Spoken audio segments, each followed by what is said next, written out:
Hello good morning students. Welcome to again vision classes. मैं आपका chemistry tutor विवेक यादव।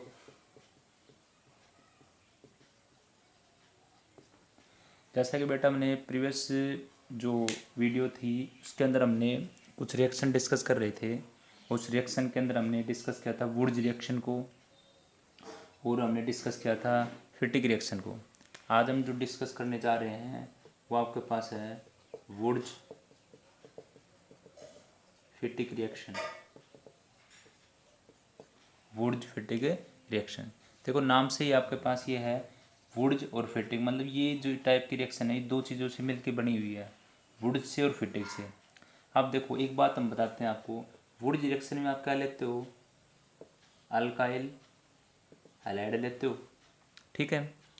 और फिटिक reaction के अंदर क्या लेते हैं हम, अराइल हैलाइड लेते हैं। तो ये बात ध्यान रखेंगे, वुड्स रिएक्शन के अंदर हम अल्काइल हैलाइड, अल्काइल का मतलब इस टाइप की चीज़ लेते हैं RX, मतलब जैसे ये हम ऐसे लिख देते हैं CH3 ऐसे लिख दिया, और यहाँ पे हम क्या लेते हैं ऐसा लेते हैं, ठीक है। इसके अंदर रिंग लेते हैं इसलिए अराइल ग्रुप लेते हैं किसके अंदर, फिटिक के अंदर, और अल्काइल ग्रुप किसके अंदर लेते हैं हम, आपकी वुड्स रिएक्शन के अंदर। तो इसका मतलब ये हुआ कि भाई वुड्स फिटिक रिएक्शन जो बनेगी वो क्या बनेगी, इन दोनों के कम्बिनेशन से बनेगी। क्या बनेगी, इन दोनों के कम्बिनेशन से बनेगी, ठीक है। तो देखो वुड्स रिएक्शन से तो हमने क्या ले लिया, अल्काइल हैलाइड, और फिटिक रिएक्शन से ले लिया अराइल हैलाइड। फिटिक रिएक्शन से क्या ले लिया, अराइल हैलाइड ले लिया। तो देखो रिएक्शन करते हैं हम, जैसे मैंने यहाँ पे लिखा क्लोरोबेंजीन, ये आपके पास क्या होगा, आपका क्लोरोबेंजीन, रिंग के ऊपर शेयर लगा हुआ है इसको बोलेंगे क्लोरोबेंजीन, ठीक है। अच्छा उसके साथ प्लस में वही सोडियम लेंगे आप, ये आपने ले लिया सोडियम, प्लस में यहाँ पे आपने ले लिया CH3। एक बात ध्यान रखना, अगर यहाँ हाइड्रोजन क्लोरीन ले रहे हो आप, Cl ले रहे हो, तो यहाँ पे भी Cl ले लेना। अगर यहाँ Br लेते हो तो फिर वहाँ पे Br लेना, ठीक है। अब वही काम होगा, same presence of dry ether, heat कर दिया आपने, तो यहाँ से क्या आ जाएगा, ये Cl, ठीक है। तो बस प्रोडक्ट आपका क्या बन जाएगा, रिंग के ऊपर क्या लग जाएगा, ऐसे CH3 लग जाएगा, और इसको हम क्या बोलते हैं, इस प्रोडक्ट को क्या बोलेंगे, टोल्यूइन, ठीक है। और बाय प्रोडक्ट में क्या आएगा आपके पास, वही NaCl। अब देखो Cl कितने थे, 2, तो यहाँ पे 2 से मल्टीप्लाई कर देंगे, ठीक है। तो ये हो गया आपके पास वुड्स फिटिक रिएक्शन। कौन सी रिएक्शन होगी, वुड्स फिटिक रिएक्शन, ओके। तो ध्यान रखेंगे वुड्स फिटिक रिएक्शन के अंदर वुड्स का एक रिएक्टेंट और फिटिक का एक reactant, in presence of dry ether, in presence of dry ether, तो हमारे पास जो प्रोडक्ट की फॉर्मेशन होगी वो क्या बन जाएगी, वुड्स फिटिक रिएक्शन के प्रोडक्ट की फॉर्मेशन हो जाएगी, ठीक है। तो ये थी आपके पास फिटिक रिएक्शन, नहीं वुड्स फिटिक रिएक्शन क्या थी, वुड्स फिटिक रिएक्शन। आगे हम नेक्स्ट करते हैं। आई थिंक यहाँ तक की ये बातें, ये रिएक्शन समझ में आ गए होंगे आपको। अब हमारे पास एक रिएक्शन इसमें और भी आती है, इसका नाम होता है Ullmann biaryl synthesis, ULL, Ullmann biaryl synthesis. अगर इस चीज़ की बात करें, बाय एरल सिंथेसिस का मतलब एक बात आपको बता देता हूँ, जो अब हमने फिटिक रिएक्शन की थी और अब हम कर रहे हैं जैसे उलीमान रिएक्शन, इन दोनों रिएक्शन का जो प्रोडक्ट है, दोनों रिएक्शन का जो प्रोडक्ट है वो सेम है। दोनों रिएक्शन का प्रोडक्ट जो आपके पास क्या मिलेगा, सेम मिलेगा, फिटिक रिएक्शन का भी भाई और उलीमान रिएक्शन का भी। बस चेंज ये है, इसके अंदर हम रिएजेंट जो लेते थे वो ड्राई ईथर थी, और इसके अंदर हम जो रिएजेंट लेते हैं वो क्या होता है आपके पास, मतलब ड्राई ईथर है, ओके। और इसके अंदर क्या लेते हैं, इसके अंदर हम इसको शील्ड ट्यूब में करते हैं, ड्राई ईथर तो रहती है, बट इसके अंदर कॉपर पाउडर का यूज़ करते हैं। इसमें सोडियम का यूज़ कर रहे थे ना, इसमें तो यूज़ किसका कर रहे थे, सोडियम का, और इसमें यूज़ करते हैं कॉपर का। किसका यूज़ करते हैं, कॉपर का यूज़ करते हैं, ठीक है। तो देखो कैसे प्रोडक्ट की फॉर्मेशन करते हैं हम इसके अंदर, जैसे मान लो देखो हमने यहाँ पे लिया है आइडोबेंजीन, ये आइडोबेंजीन लिया, और ये कॉपर पाउडर, फिर एक और आइडोबेंजीन लिया हमने,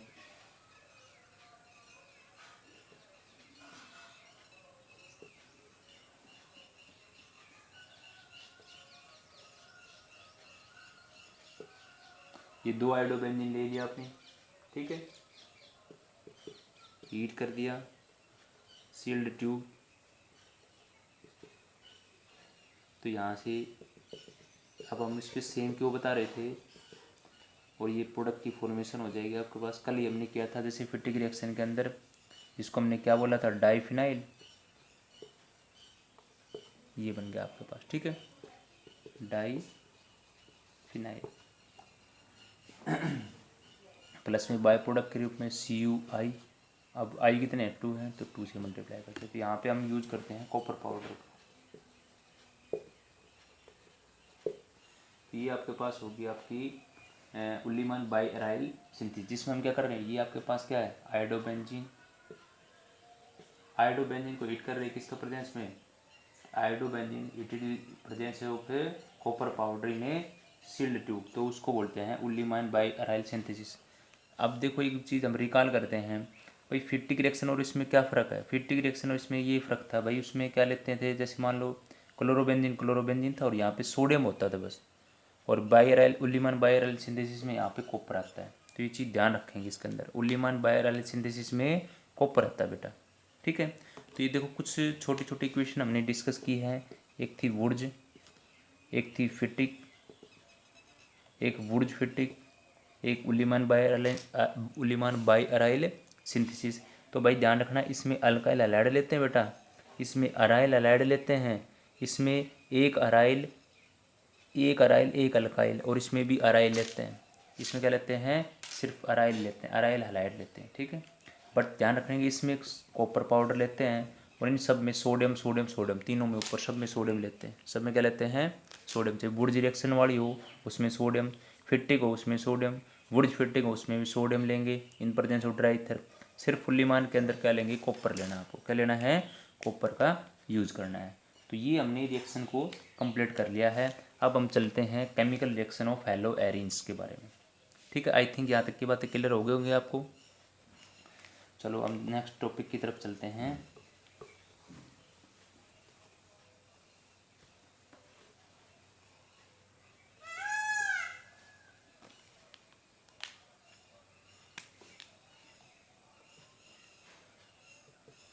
केमिकल रिएक्शन ऑफ हेलोएरिन्स। अब जब भी हम हेलोएरिन्स की बात कर रहे हैं केमिकल रिएक्शन की, तो देखो इसमें हम एक बात करते हैं इम्पोर्टेंट, क्या बात करते हैं, देखो अगर मैं यहाँ पे हेलोएरिन बनाता हूँ, जैसे हेलोएरिन का मतलब ये होगा मेरे पास,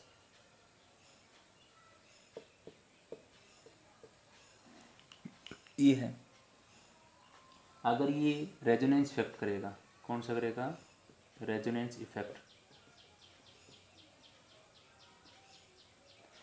तो रेजोनेंस इफेक्ट का मतलब ये अपना इलेक्ट्रॉन पेयर को, फिर रेजोनेंस की कंडीशन है लोन पेयर, फिर सिंगल, फिर डबल बॉन्ड, इसको रेजोनेंस बोलते हैं भाई। लोन पेयर, सिंगल, फिर डबल बॉन्ड आपके पास क्या है, देखो लोन पेयर, सिंगल बॉन्ड, फिर क्या है, डबल बॉन्ड आपके पास, ठीक है। तो इसको क्या बोलते हैं, रेजोनेंस। अच्छा, अब देखो, अब ये बात तो हमारे पास ठीक है। अब कैसे रेजोनेंस होता है, देखो अगर मैं रेजोनेंस करना चाहूँ तो ये इधर जाएगा, ये लोन पेयर यहाँ पे, और ये बॉन्ड पेयर इस कोने पे आएगा। तो देखो यहाँ पे रेजोनेटिक स्ट्रक्चर के लिए ऐसे एरो का यूज करते हैं, तो क्या बन जाएगा, देखो ऐसे बनेगा, यहाँ तो डबल बॉन्ड आएगा Cl, ठीक है, प्लस, और यहाँ पे इसके पास 2 पेयर लोन पेयर वाले एज इट इज़ हैं, वो एक लोन पेयर तो बॉन्ड पेयर में यूज हो गया, मतलब बॉन्ड बनाने में। और जैसे मैंने बता रखा, हमने 11th क्लास में किया था, इस ऐसे करें, जहाँ एरो का मेरा पॉइंट है ना, जहाँ जिस कोने पे दिखाया वहाँ पे ऐसे नेगेटिव चार्ज करेंगे, ऐसी स्ट्रक्चर आगे की तरफ बढ़ती जाएगी, फिर आगे क्या बन जाएगा, एक रेजोनेटिक स्ट्रक्चर और बन जाएगी। अब की बार नेगेटिव चार्ज यहाँ जाएगा, लोन पेयर यही है, और ये ऐसे बन जाएगा। उसके बाद क्या बनेगा, ऐसे, फिर इस पेयर को हम यहाँ पे करेंगे शिफ्ट, ये पेयर यहाँ चला जाएगा, तो ये यहाँ बन गया आपके पास।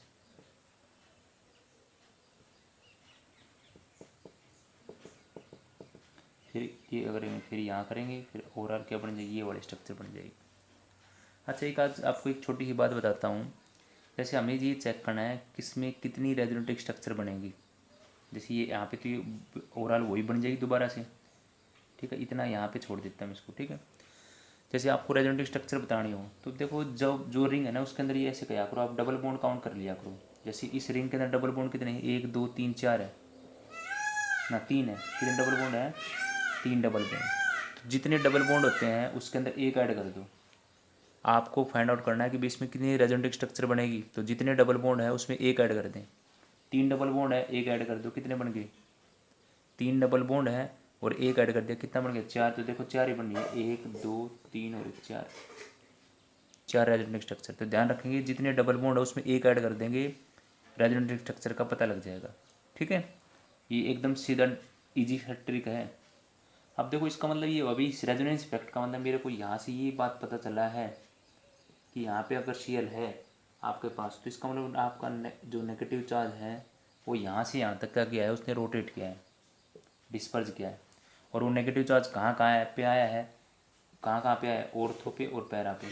कहाँ पे आया है, ऑर्थो पे और पैरा पे आया है। एक तो ऑर्थो पोजिशन पे, क्योंकि ये वाली पोजिशन कौन सी होती है, अगर हम बात करें ये वाली कौन सी पोजिशन है, ऑर्थो। ये कौन सी है, मेटा। ये कौन सी है, पैरा। ये कौन सी है, मेटा। ये कौन सी है, ऑर्थो। ओके।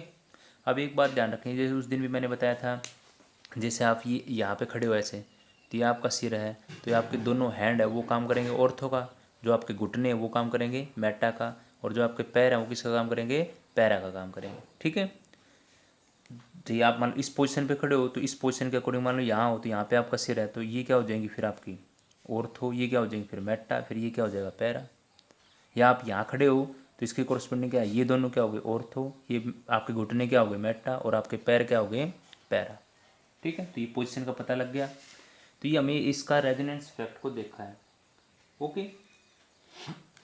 अच्छा, इसके अंदर और ये हमने स्टार्टिंग में बातें की थी। जैसे अगर मान लो देखो, मैं अगर ऐसे लिखता हूँ हेलोएरिन की अगर बात करता हूँ, या मैंने बॉन्ड बना देता हूँ उसके अंदर, तो ये वाला जो कार्बन है मेरा कैसा है, sp2 हाइब्रिडाइज है। और अगर मैं ऐसे लिखूँ CH3X, अगर मैं हेलो एल्किन बनाऊँ तो उसके अंदर मेरा जो कार्बन है वो है sp3 हाइब्रिडाइज।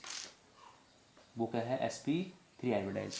और अगर हम देखें तो इसकी जो बॉन्ड लेंथ होती है वो कम होती है, इसकी 169 होती है, और इसकी बॉन्ड लेंथ होती है 179, मतलब इसकी बॉन्ड लेंथ ज़्यादा है।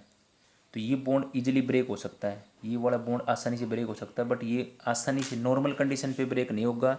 अगर ड्रास्टिक कंडीशन लेंगे ना, कोई डिफरेंट कंडीशन लेंगे इसके लिए, स्ट्रॉन्ग कंडीशन, तो इसको ब्रेक कर सकते हैं यहाँ से, नहीं तो इसको ब्रेक नहीं किया जा सकता। ओके, तो हमने क्या देखा, हेलोएरिन का जो कार्बन है वो कैसा है, sp2 हाइब्रिडाइज है, और हेलोएल्केन का कैसा है, sp3।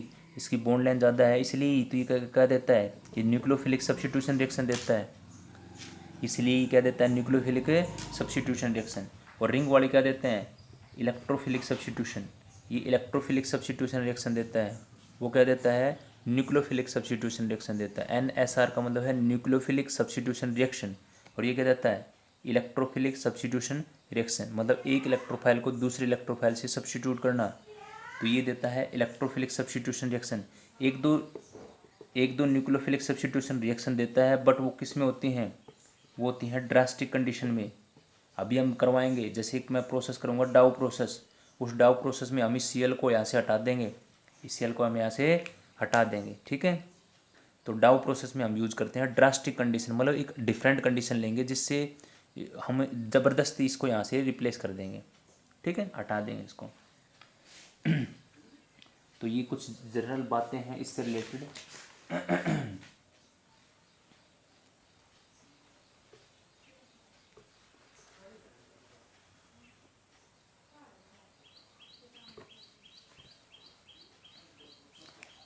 कई बार एक दो क्वेश्चन ऐसे हो जाते हैं, जैसे मान लो आपके पास ये फिनाइल है ना, जैसे जैसे आ जाता है instability of phenyl cation and vinyl cation. Instability कैसे, देखो मान लो अगर आप आयनाइजेशन से,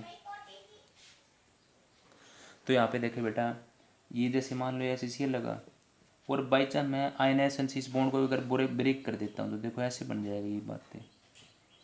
ओहो, कैसे करते हैं हमने, ओ नहीं, ये अगर मैं ब्रेक कर देता हूँ तो यहाँ पे प्लस चार्ज आएगा। अब देखो यहाँ इस ये वाला जो कार्बन है इसके ऊपर क्या है, ऐसे पी ऑर्बिटल हो गया ना, तो वो पी ऑर्बिटल रेजोनेंस में इन्वॉल्व नहीं हो पा रहा, क्योंकि रेजोनेंस कंडीशन होती है भाई, क्योंकि ये इस कार्बोकेटाइन को स्टेबलाइज नहीं कर पा रहे, इस कार्बोकेटाइन को क्या नहीं कर पा रहे, स्टेबलाइज नहीं हो रहा, इसलिए इनस्टेबिलिटी है। यहाँ से मैंने Cl को हटा दिया, इस पर पॉजिटिव चार्ज होगा, तो ये जो पी ऑर्बिटल थी ऐसे परपेंडिकुलर है ऐसे, ठीक है, तो ये क्या नहीं हो रही, स्टेबलाइज नहीं हो रहा कार्बोकेटाइन यहाँ पे। इसी तरह विनाइल में भी ऐसी सिचुएशन होती है, CH2 डबल बॉन्ड CH इसको मैंने यहाँ से हटा दिया तो यहाँ से आ गया CH2 double bond CH positive, क्योंकि रेजोनेंस कंडीशन ये होती है डबल बॉन्ड सिंगल और फिर यहाँ पॉजिटिव हो, मतलब सिंगल जो बॉन्ड है वहाँ पॉजिटिव चार्ज, तो ये रेजोनेंस की कंडीशन हो सकती है। बट ऐसा थोड़ी है कि डबल बॉन्ड हो फिर यहीं पॉजिटिव चार्ज, तो ये तो रेजोनेंस स्टेबलाइज नहीं है आपके पास, रेजोनेंस स्टेबलाइज में ये इसका मतलब मेरा भी रेजोनेंस स्टेबलाइज नहीं है, रेजोनेंस स्टेबलाइज नहीं है आपके पास, ठीक है। चलो अब हम स्टार्ट करते हैं इसकी जो फर्स्ट रिएक्शन डिस्कस करते हैं हम। जैसे फर्स्ट आपके पास रिप्लेसमेंट ऑफ हाइड्रोक्साइल ग्रुप,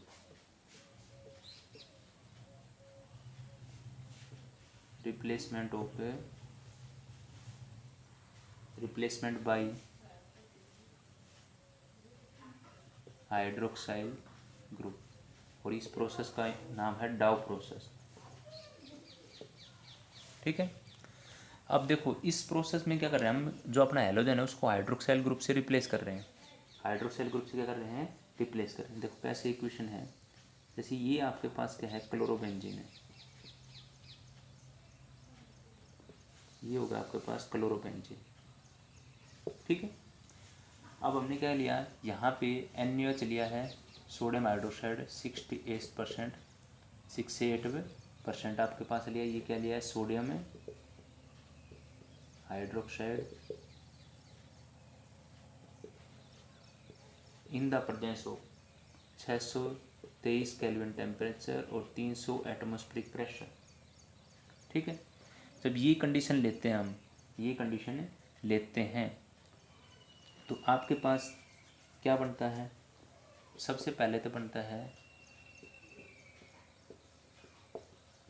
इसको देखो, इसको बोलते हैं सोडियम फिनॉक्साइड,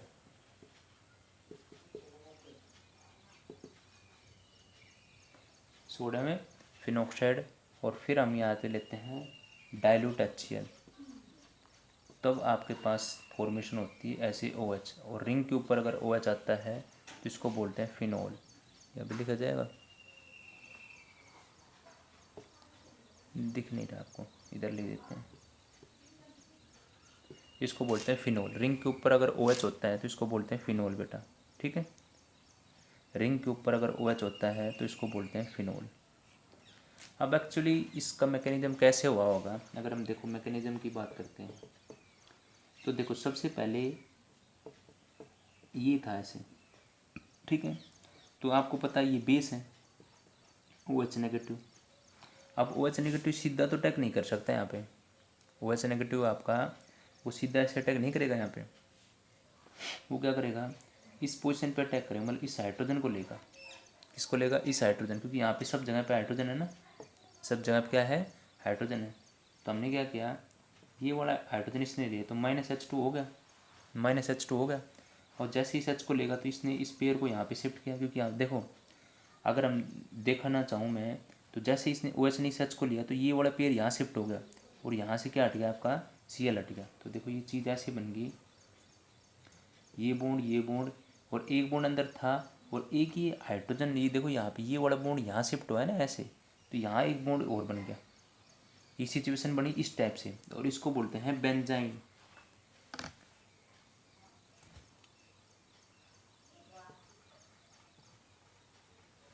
बेंजाइन बोलते हैं, ट्रिपल बॉन्ड आ गया ना।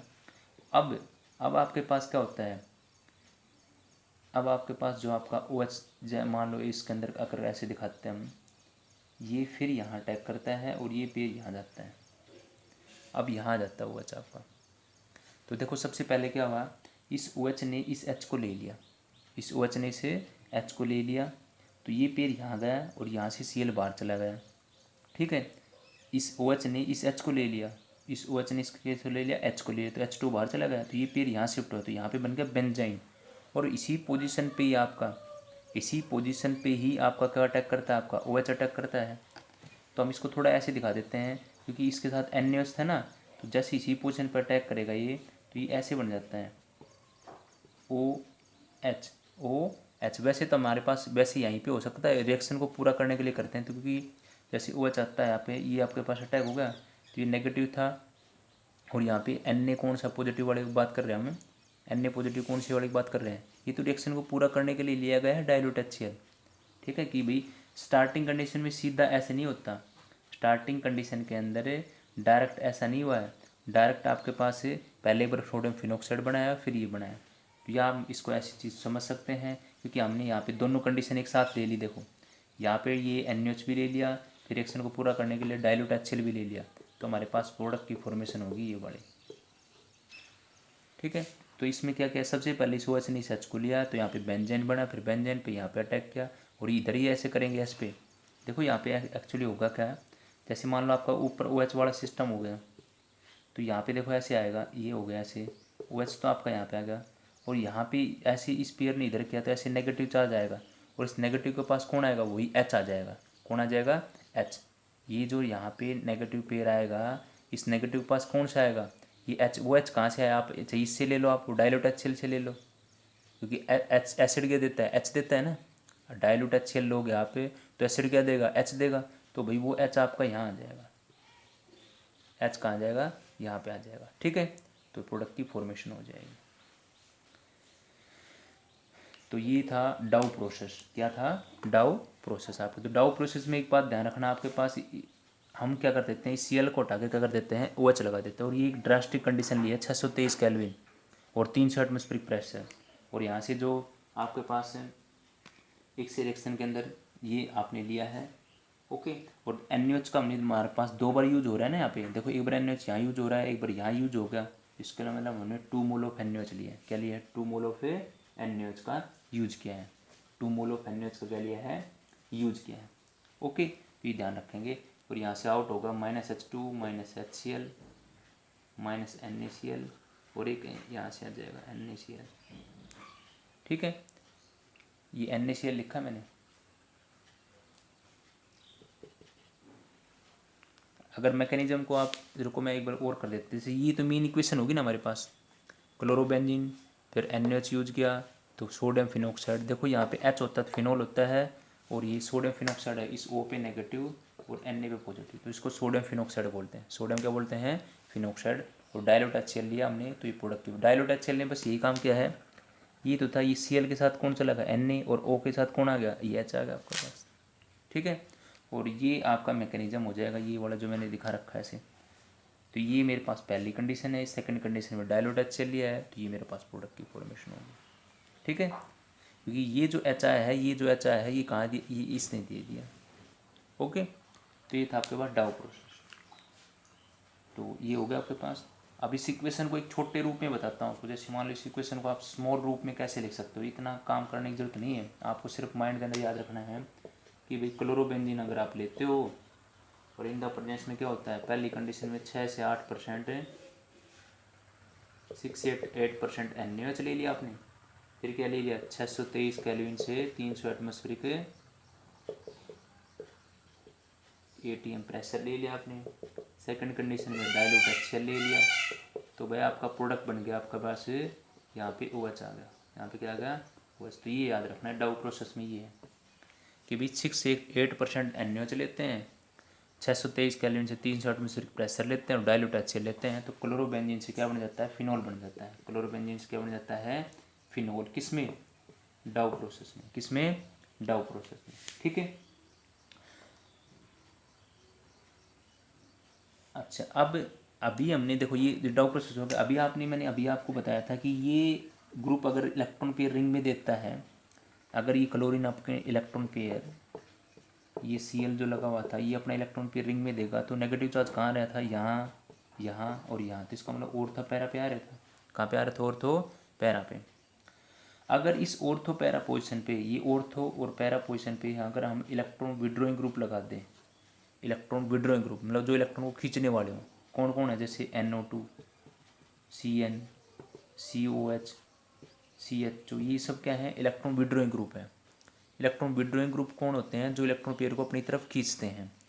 एक होते हैं इलेक्ट्रॉन रिलीजिंग ग्रुप, जो इलेक्ट्रॉन पेयर को देते हैं अपनी तरफ, जो डोनेट करते हैं। OH हो गया, NH2 हो गया आपके पास, ठीक है। ये आपके पास कौन है? इलेक्ट्रॉन है, या CH3 हो गया, रिलीजिंग ग्रुप हो गया आपके पास। तो ये बात ध्यान रखेंगे। वैसे जो क्लोरीन है वो इंडक्टिव इफेक्ट से खींचता भी है, इंडक्टिव इफेक्ट से इलेक्ट्रॉन पेयर को अपनी तरफ खींचता भी है, ठीक है। तो इनका एक्सेप्शनल है कंडीशन है। अब मैं बात कर रहा हूँ कि इलेक्ट्रॉन विड्रॉइंग ग्रुप की। मैं ये बोल रहा हूँ कि अगर इसकी ऑर्थो पैरा पोजिशन पे इलेक्ट्रॉन विड्रॉइंग ग्रुप लगा दें तो ये जो Cl को हटा के OH आने में कितनी आसानी होगी। तो एक माइंड में के अंदर बात ध्यान रखना, अगर हम इस इन ऑर्थो पैरा पोजिशन पे जितने इलेक्ट्रॉन विड्रॉइंग ग्रुप लगा देंगे, जितने ज़्यादा इलेक्ट्रॉन विड्रॉइंग ग्रुप लगाएंगे, उतना ही ज़्यादा हमारे पास रिप्लेसमेंट अच्छा होगा Cl को हटा के OH लगाने का। जितनी ज़्यादा इलेक्ट्रॉन विड्रॉइंग ग्रुप लगाएंगे उतना ही हमारे लिए बेटर हो जाएगा, हम इस Cl को हटाने के अंदर हमें आसानी हो जाएगी। अब कैसे होगी वो देखते हैं। देखो मेरी बात समझ में आई मैं क्या बोल रहा हूँ? मैं बोल रहा हूँ ये ऑर्थो पैरा था। अब मैंने बोला कि भाई इस रिंग के ऊपर इलेक्ट्रॉन विड्रॉइंग ग्रुप अगर मैं लगा देता हूँ तो जितनी ज़्यादा इलेक्ट्रॉन विड्रॉइंग ग्रुप लगाऊंगा उतनी ज़्यादा आसानी होती है मेरे को इस Cl को हटाने में, इस Cl को रिप्लेस करने के अंदर, ठीक है। जैसे देखो 3 इक्वेशन करते हैं हम इसी में। जैसे देखो मैंने अगर लिखा है ऐसे, ये Cl है, मैंने NO2 को यहाँ लगा दिया, ठीक है। एक रिएक्शन मेरे पास ये हो जाएगी, ये मेरा Cl है, ये मेरा NO2, ये NO2, एक इक्वेशन ये होगी मेरे पास। पहले हम इन दोनों इक्वेशन की बात करते हैं। एक और लिखना चाहता हूँ मैं, यहाँ लिख लेता हूँ, चलो ये दिख जाएगा आपको। चलो यहाँ आ जाएगी मेरे पास, इसका प्रोडक्ट यहाँ आ जाएगा। एक मेरे पास ये है,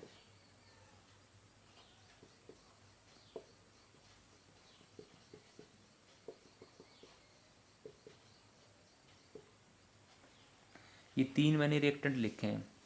इसका नाम क्या है? इसका नाम क्या है? 4 नाइट्रो क्लोरोबेंजीन, या इसकी पोजीशन 1 2 3 4, 1 2 3 4, 4 नाइट्रो 1 क्लोरोबेंजीन। इसमें क्या आएगा? 1 2 3 4 5 6, तो 2 4 डाई नाइट्रो क्लोरोबेंजीन, ऐसे लिख दो आप इसे, क्लोरोबेंजीन, ठीक है। यहाँ पे क्या आएगा? इसका प्रोडक्ट यहाँ बना देंगे, इसका नाम हो जाएगा 2 4 6 ट्राई नाइट्रो क्लोरोबेंजीन, ओके। देखो हमारे पास 3 रिएक्टेंट लिए मैंने, ये दिख रहा है आपको? थोड़ा सी जगह, हाँ बस। देखो ये है चौथी पोजीशन नाइट्रो ग्रुप है, तो 4 नाइट्रो 1 क्लोरो, पहली पोजीशन में क्लोरो है तो 1 क्लोरोबेंजीन। ये क्या है? दूसरी और चौथी पोजीशन पे, सेकंड और फोर्थ पोजीशन पे आपके पास नाइट्रो है, तो 2 नाइट्रो, तो 2 2 4 डाई नाइट्रो। अब आपके पास तो क्योंकि यहाँ पे नाइट्रो ग्रुप किसका काम कर रहा है? नाइट्रो ग्रुप किसका काम कर रहा है आपके पास है? सब्स्टिट्यूएंट का, मतलब ये किसका काम कर रहा है? प्रीफिक्स का काम कर रहा है। किसका काम कर रहा है? प्रीफिक्स का। 2 4 मैं थोड़ा सा यहाँ लिख देता हूँ आपको दिखने में,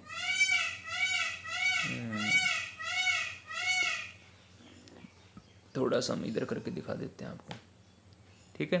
2 4 dinitro chlorobenzene, 2 4 dinitro chlorobenzene, ठीक है। ये तो मैंने पोजीशन लिख ली है, जैसे 5 6 3 4 2 1, ओके। अब हम देखो यहाँ पे मैंने ये सिचुएशन क्रिएट कर रखी है। एक बार मैंने NO2 ग्रुप 1 लगा रखा है पैरा पोजीशन पे, एक बार मैंने ऑर्थो पे भी लगा दिया और पैरा पे भी लगा दिया, एक बार मैंने सारी जितनी पोजीशन सब जगह लगा दिया। तो फ़ायदा क्या होगा? देखो यहाँ पे हमने क्या लिया? 15% NaOH लिया और 443 केल्विन टेम्परेचर, सेकंड कंडीशन में वही डाइल्यूट HCl, ठीक है। और इसके अंदर क्या लिया हमने? एक्वस NaOH ले लिया, आपके बाद 368 केल्विन, वही डाइल्यूट HCl इसमें लेंगे। डाइल्यूट ये जो एसिड लेते हैं वो रिएक्शन को कंप्लीट करने, और यहाँ पे सिर्फ हमने क्या लिया? सिर्फ पानी ले लिया, H2O, 323 केल्विन। तो कहने का मतलब मेरा मेन मकसद ये था कि जितने हम इलेक्ट्रॉन विड्रॉइंग ग्रुप को हमने लगाया है इस रिंग पे विद रिस्पेक्ट टू क्लोरीन, तो उतनी ही आसानी होगी हमारे पास रिएक्शन को कंप्लीट करने के लिए। बस इन रिएक्शन के प्रोडक्ट में आपको यही ध्यान रखना है, इस Cl की जगह पे OH लिखना है, इस Cl की जगह पे क्या लिखना है, OH। तो देखो इसका प्रोडक्ट भी बन जाएगा क्या, OHNO2। इसका प्रोडक्ट क्या बन जाएगा, यहाँ पे OH आ जाएगा, Cl की जगह पे OH और यहाँ पे NO2 और यहाँ NO2। ओके, इसका प्रोडक्ट क्या बन जाएगा, इस Cl की जगह पे OH आ जाएगा, यहाँ NO2, यहाँ NO2 और यहाँ NO2।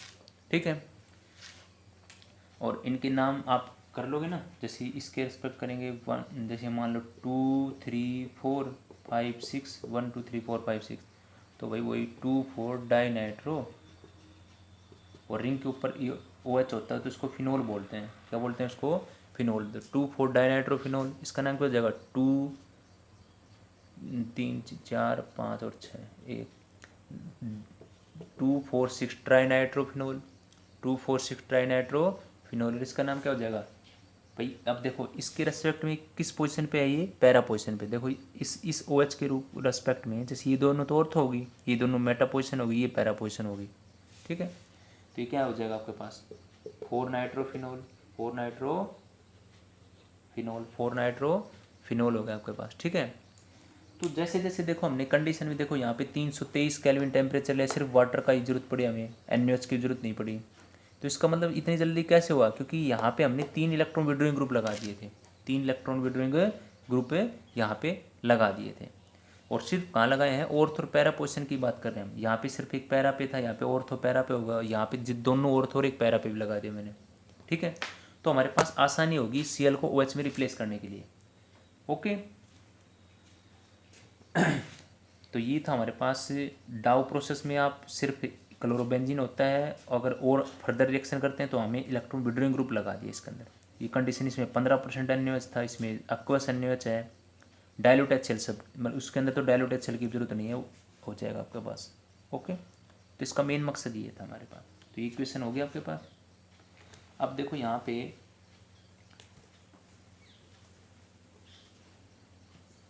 अब मैं एक ओवरऑल कंक्लूजन देता हूँ। देखो क्या हुआ, देखो हमने एक बात क्लियर की है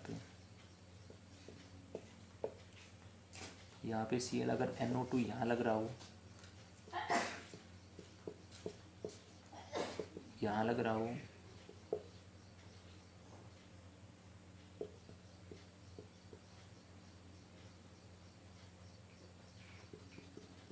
और यहाँ लग रहा हो, ये तीन है, ये कौन सी पे है, ऑर्थो पे है, ये कौन सी पे है, मेटा पे, और ये कौन सा है, पैरा पे। तो ऐसा क्यों हुआ कि भाई ऑर्थो और पैरा पोजीशन से ही, अगर ये ऑर्थो पैरा पोजीशन पे इलेक्ट्रॉन विड्रॉइंग ग्रुप हो तो यहाँ से Cl को हटाना आसान है। इस कंडीशन में ऐसा क्यों पॉसिबल नहीं हुआ, मेटा पोजीशन वाली कंडीशन में पॉसिबल क्यों नहीं हुआ। तो इसका सीधा सा आंसर ये है आपके पास, इजी सा। क्या होता है, अगर मैं मान लो, देखो मैं इजी सी बात बताता हूँ, क्योंकि आपको पता है जब इसको हम इसके इलेक्ट्रॉन पे रिंग में देते हैं तो नेगेटिव चार्ज यहाँ और कहाँ कहाँ आता है, बस ऑर्थो और पैरा पे आता है ना। ऑर्थो कहाँ पे आता है, पैरा पे। ये तो आपने अभी देखा कि नेगेटिव चार्ज रिंग पे कहाँ रहा है, ऑर्थो पे और पैरा पे आता है बेटा। तो सीधा मतलब ये था कि इस कंडीशन पे जैसे मान लो ऑर्थो पैरा पे आएगा तो मतलब वो नेगेटिव चार्ज ऐसे घूमेगा, आपका घूम रहा है, तो वो नेगेटिव चार्ज यहाँ आ रहा है। तो और इस NO2 ग्रुप को हम ऐसे दिखा सकते हैं, ऐसे ऐसे भी रिप्रेजेंट कर सकते हैं, जैसे N पे पॉजिटिव यहाँ नेगेटिव। तो वो जो नेगेटिव चार्ज है ना वो यहाँ पे भी डिस्पर्ज हो रहा है, जो नेगेटिव चार्ज है वो डिस्पर्ज हो इधर भी हो रहा है, मतलब इस रिंग के अलावा इस NO2 ग्रुप की तरफ भी डिस्पर्ज हो रहा है ऑर्थो केस में भी, और पैरा में भी ऐसे ही करता हूँ, पैरा में भी ऐसे ही करता है कि रिंग में तो डिस्पर्ज हो रहा है, और आपका जो NO2 ग्रुप है N पे पॉजिटिव O पे नेगेटिव, मतलब मैं इस चीज़ को डिस्पर्ज करके दिखाऊं तो ऐसे कर दूंगा, डॉट डॉट डॉट डॉट, और यहाँ पे वैसे dot dot dot dot dot dot dot, मतलब ऐसे डिस्पर्ज हो रहा है। देखो इसमें भी करके दिखा दे, dot dot dot dot dot dot dot. तो ये नेगेटिव चार्ज है वो आपका इस NO2 ग्रुप पे भी डिस्पर्ज हो रहा है। बट ऐसा इसमें नहीं हो रहा। क्यों भाई? सीधा सा मतलब है, क्योंकि नेगेटिव तो आ तो इन दो पोजीशन इन पे ही तो आ रहा है, बट यहाँ पे तो नेगेटिव आ नहीं, मतलब ये वाला जो अगर अगर क्योंकि यहाँ पे नेगेटिव आ ही नहीं रहा आपके पास, यहाँ पे नेगेटिव का आ ही नहीं रहा। इसका मतलब इस केस के अंदर क्या हुआ आपके पास, नेगेटिव जब आपके पास नहीं आ रहा तो इसका मतलब इस यहाँ पे आपका चार्ज डिस्पर्स नहीं हो रहा। इस कंडीशन में, इस कंडीशन में आपका चार्ज यहाँ नेगेटिव चार्ज आ ही नहीं रहा, और आ ही नहीं रहा तो यहाँ पे डिस्पर्स होगा कैसे, क्योंकि यहाँ पे तो नेगेटिव आ रहा था तो वो डिस्पर्स हो गया ऐसे NO2 पे ऐसे। ठीक है, तो इस केस के अंदर, इसलिए इस केस की अगर हम बात करें तो इसमें सिर्फ ये जो NO2 ग्रुप है वो सिर्फ इंडक्टिव है, क्योंकि मेटा पोजिशन पे सिर्फ एक ही डिफेक्ट लगता है, इंडक्टिव इफेक्ट। कौन सा लगता है? इंडक्टिव। और ये कौन सा इंडक्टिव देता है? सिर्फ -I। तो यहाँ पे रेजोनेंस इफेक्ट तो है ही नहीं। इस जो नेगेटिव चार्ज को, इसके अंदर जो नेगेटिव चार्ज है उसको रेजोनेंस स्टेबलाइज नहीं कर पा रहा है, ये रेजोनेंस इफेक्ट से तो कर नहीं रहा। सिर्फ कौन सा काम कर रहा है? इंडक्टिव का काम कर रहा है। और क्योंकि देखो यहाँ पे ऐसा होता है, रेजोनेंस सबसे ज़्यादा बेटर होता है, फिर इंडक्टिव का नाम आता है, फिर हाइपर का काम आता है। तो इनके अंदर तो ये रेजोनेंस का भी वर्क हो रहा है, क्योंकि रेजोनेंस हो रही तभी तो ये इलेक्ट्रॉन पेयर डिस्पर्ज होगी इनके अंदर, बट यहाँ पे ऐसा नहीं है। तो इसलिए इस केस के अंदर ये इस टाइप की रिएक्शन न्यूक्लियोफिलिक सब्स्टिट्यूशन रिएक्शन नहीं दे रहा। ठीक है, जब आपका NO2 ग्रुप मेटा पोजिशन पे होता है। तो ये ओवरऑल हमने कंक्लूजन निकाला क्यों हमने नाइट्रो ऑर्थो और पैरा पोजिशन को कंसिडर किया था, इसको क्यों नहीं किया। तो इसका रीज़न यही था क्योंकि यहाँ पे नेगेटिव चार्ज आता नहीं है, और नेगेटिव चार्ज कार्बन आयन को स्टेबलाइज नहीं कर पा रहा है, क्योंकि नेगेटिव आ ही नहीं रहा है यहाँ पे, सिर्फ कहाँ रहा है? ऑर्थो और पैरा पोजिशन पे आ रहा है। तो सिर्फ स्टेबलाइज कर भी रहा है तो इंडक्टिव से कर रहा है, रेजोनेंस इफेक्ट तो इस पर लग भी नहीं रहा, क्योंकि रेजोनेंस इफेक्ट इन पे लग रहा है ऐसे। ठीक है, तो ये हमने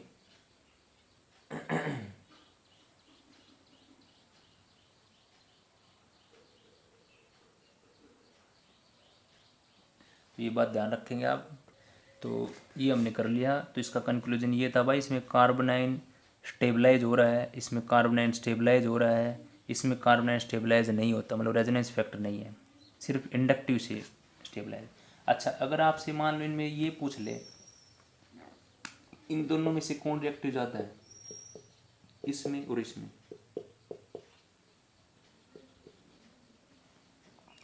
तो इसमें ज़्यादा रिएक्टिव कौन है? ये वाला है, क्योंकि यहाँ पे कुछ ना कुछ तो इफेक्ट है, इंडक्टिव तो है, I- तो है, बट यहाँ पे तो ऐसा है कोई है ही नहीं।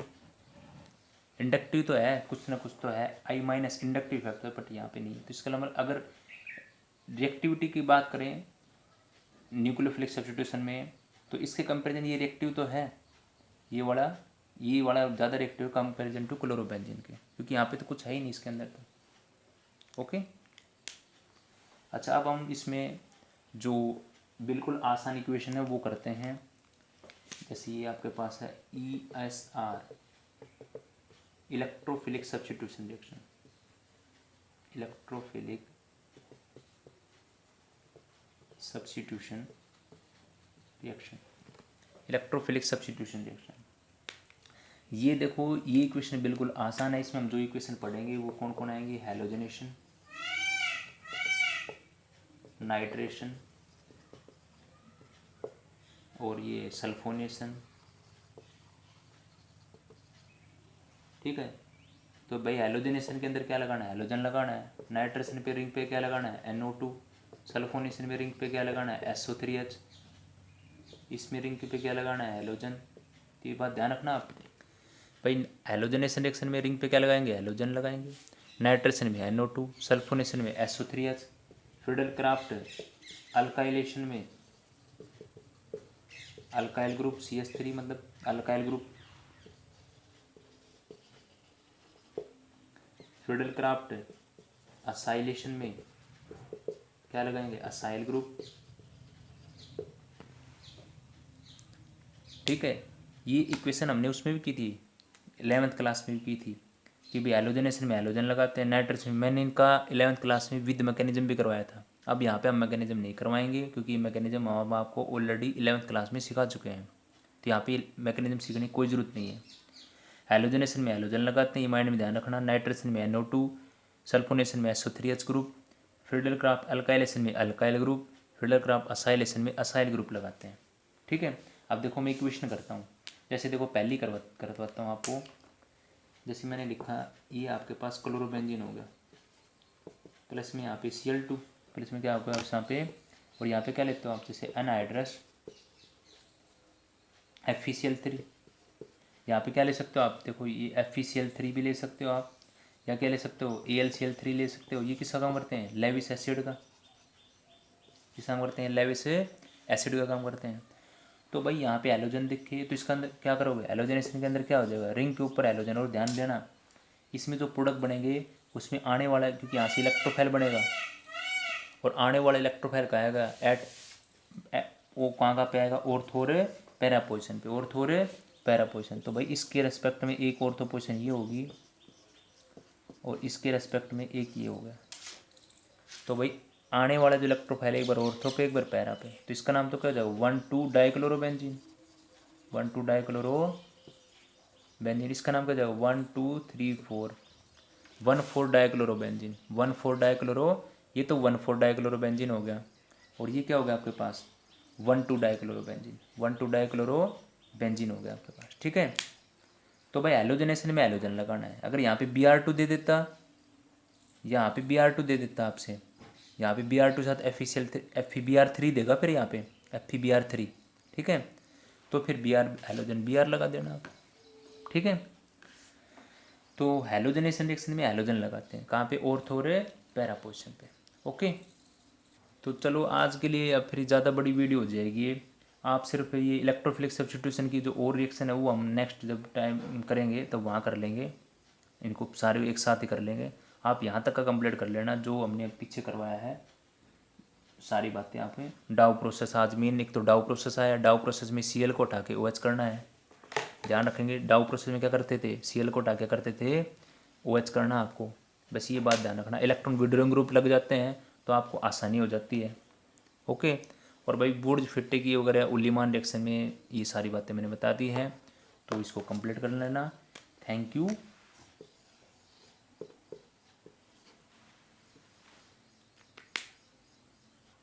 लाइक कर सकते हो आप अगर आपकी मर्जी हो तो भाई, और शेयर करो तो शेयर कर सकते हो।